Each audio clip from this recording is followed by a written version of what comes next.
Good afternoon. It is the assessment of the United States government that the Islamic Republic of Iran is responsible for the attacks that occurred in the Gulf of Oman today. This assessment is based on intelligence, the weapons used, the level of expertise needed to execute the operation, recent similar Iranian attacks on shipping, and the fact that no proxy group operating in the area has the resources and proficiency to act with such a high degree of sophistication. This is only the latest in a series of attacks instigated by the Islamic Republic of Iran and its surrogates against American and allied interests. And they should be understood in the context of 40 years of unprovoked aggression against freedom-loving nations. On April 22nd, Iran promised the world that it would interrupt the flow of oil through the Strait of Hormuz. It is now working to execute on that promise.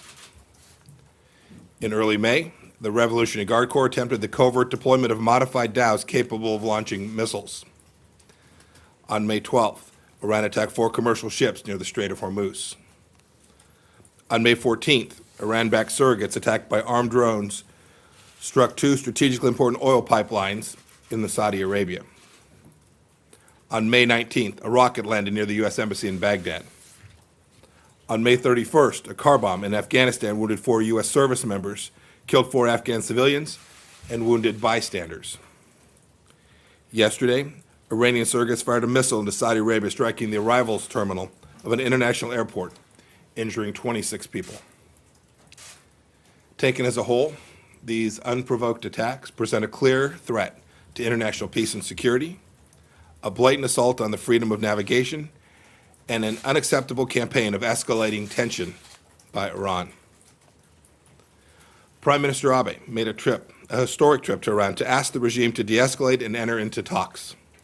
Iran's supreme leader rejected Prime Minister Abe's diplomacy today by saying he has no response to President Trump and will not answer.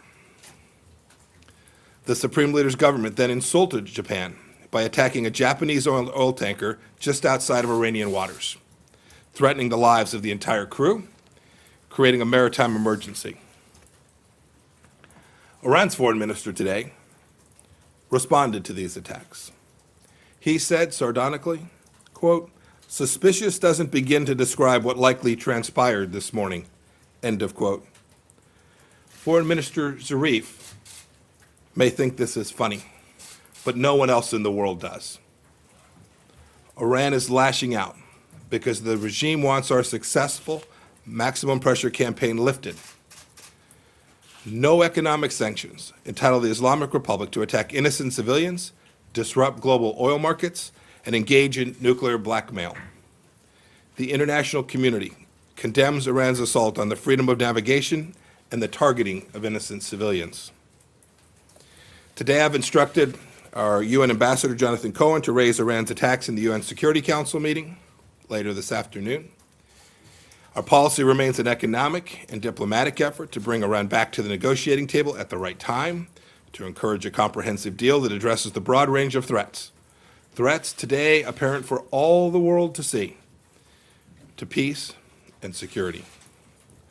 Iran should meet diplomacy with diplomacy, not with terror, bloodshed, and extortion. The United States will defend its forces, interests, and stand with our partners and allies to safeguard global commerce and regional stability. And we call upon all nations threatened by Iran's provocative acts to join us in that endeavor. Thank you.